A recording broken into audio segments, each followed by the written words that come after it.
पूजा bathroom में बैठकर कपड़े भी धोती जा रही थी और उसकी आंखों से आंसू भी बहते जा रहे थे। आज सुबह ही उसकी ननद साक्षी अपने दोनों बच्चों को लेकर मायके आई थी और दोनों बच्चों को वहीं छोड़कर ऑफिस चली गई थी।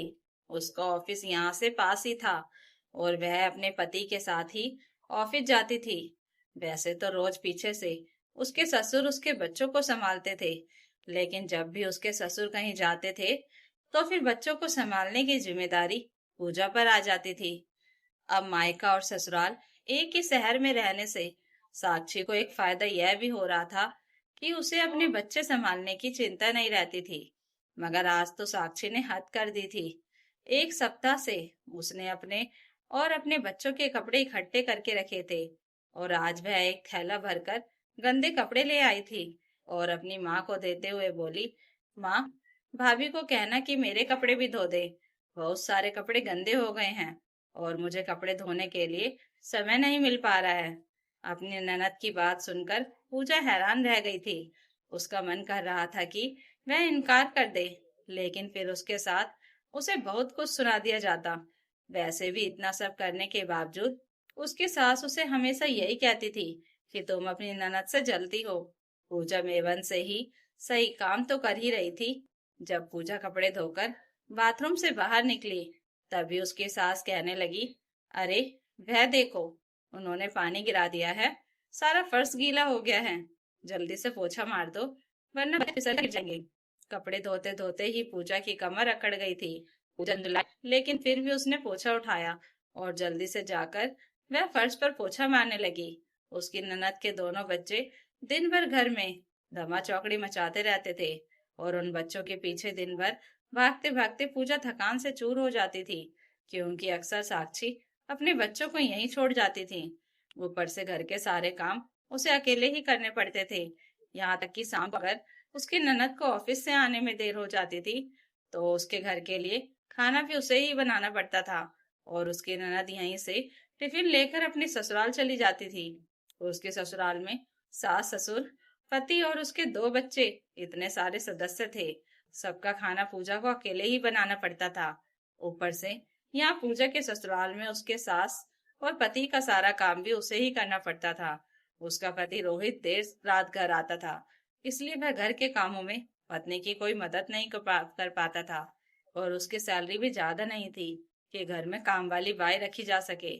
एक तरह से देखा जाए तो पूजा ही ननद की आधी गृहस्थी संभाले हुए थी।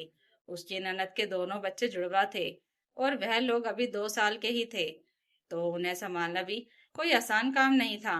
और पूजा के साथ शारजा जी तो ना बच्चों को संभालने में कोई मदद करती थी और ना ही घर के किसी काम में मदद करती थी।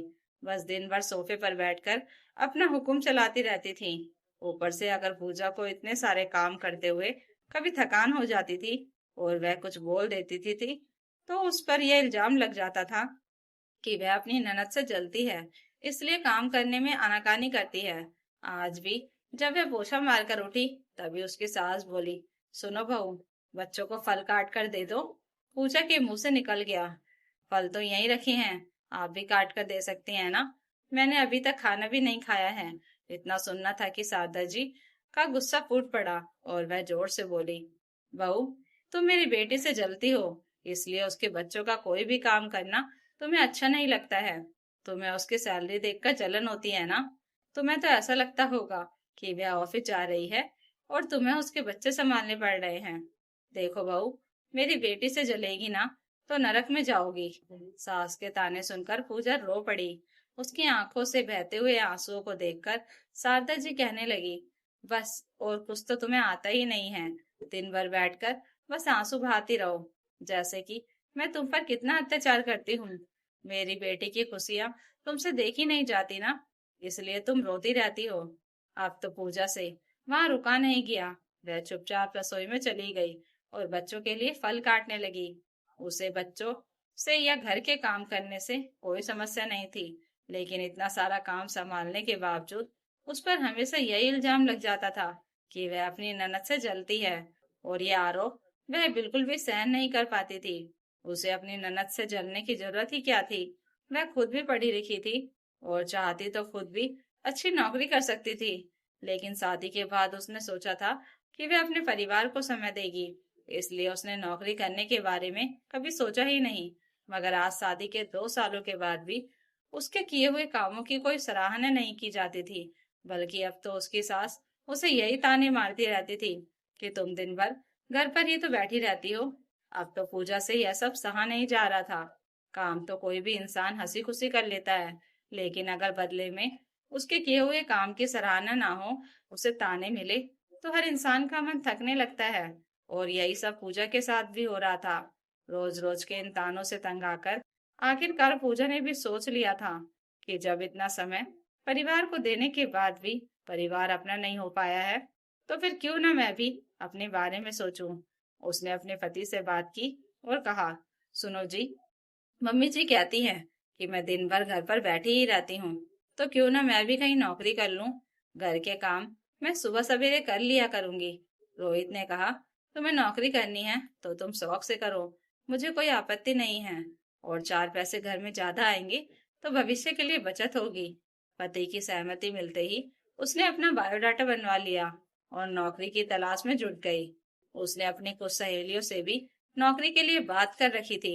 एक दिन रोहित कहने लगा, मेरे ऑफिस में एक वैकेंसी निकली है, तुम अप्लाई कर दो। पूजा ने सोचा कि कोशिश करने में कोई हर्ज नहीं है, और अगर एक ही ऑफिस में नौकरी मिल गई तो फिर आने जाने में भी सुविधा रहेगी। इसलिए उसने अप्लाई कर दिया। अभी तक उसने अपनी सास को इस बारे में नहीं बताया था। उसने सोचा था कि जब उसे नौकरी मिल जाएगी तभी वह अपनी सास को सरप्राइज देगी।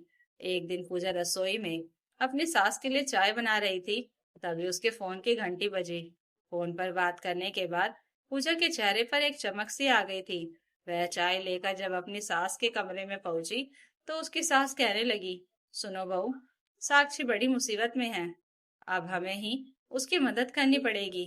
पूजा पूछने लगी, क्यों मम्मी जी, ऐसा क्या हो गया? तो शारदा जी बोली, उसके ससुर ने उसे अपनी गृहस्थी अलग करने के लिए कह दिया है। वो क्या है ना कि उनके बड़े बेटे बहू दूसरे शहर में रहते हैं, तब तक उन्हें साक्षी की जरूरत थी। अब देखो ना, वो लोग घर वापस लौट आए हैं तो वह लोग साक्षी को घर से निकाल रहे हैं। इतना कहकर वह रोने लगी। तो पूजा मन ही मन सोचने लगी कि वैसे भी साक्षी अपनी घर गृहस्थी संभालती कहाँ है। सप्ताह के 4 दिन तो बच्चे यहीं पड़े रहते हैं, और खाना वगैरह भी वो समय से बना कर देती नहीं थी। शारदा जी कहने लगी, देखना बहू, इतने छोटे छोटे बच्चे हैं उसके, दामाद बाबू के साथ वह ऑफिस जाती है, अब बच्चों को कौन देखेगा। अब जब उसके ससुर कहीं बाहर जाते थे तो हम लोग उसके बच्चों को संभाल लेते थे। तभी उनकी बात पूरी भी नहीं हो पाई थी कि फिर से उनके फोन की घंटी बज गई। साक्षी का ही फोन था। शारदा जी ने फोन उठाया और कहने लगी, बेटी, तुम एक काम करो, तुम यही हमारे घर के पास में ही कोई किराए का मकान देख लो। इसके आगे तुम चिंता मत करो, वो दिन भर खाली बैठी रहती है, यह तुम्हारे बच्चों को संभाल लेगी, तुम्हारे कपड़े भी साफ करेगी और तुम सबके लिए खाना भी बना देगी। तो बस दामाद बाबू के साथ आराम से ऑफिस जाना। सास की बातों से पूजा का मन पहले से ही आहत था। उसने उसी वक्त अपनी सास को काटते हुए कहा, एक मिनट मम्मी जी, आप इतना बड़ा फैसला अकेले कैसे कर सकती हैं? शारदा जी गुस्से में बोली, क्यों, क्या तू अपने ननद के बच्चे नहीं संभाल सकती, उनके लिए खाना नहीं बना सकती? वह तो ऑफिस जाती है तो दिन भर खाली बैठी रहती है। मैं खूब अच्छे से जानती हूँ कि मेरी बेटी इतना कमाती है ना, इसलिए तो उससे जलती है। अब तो पूजा से सहन नहीं हुआ। उसने धीरे से कहा, मम्मी जी, मैं किसी से नहीं जलती हूँ, और मैं चाहती तो कब का जॉब कर सकती थी, लेकिन घर गृहस्थी पर ध्यान देने के लिए मैंने नौकरी करने के बारे में कभी सोचा ही नहीं।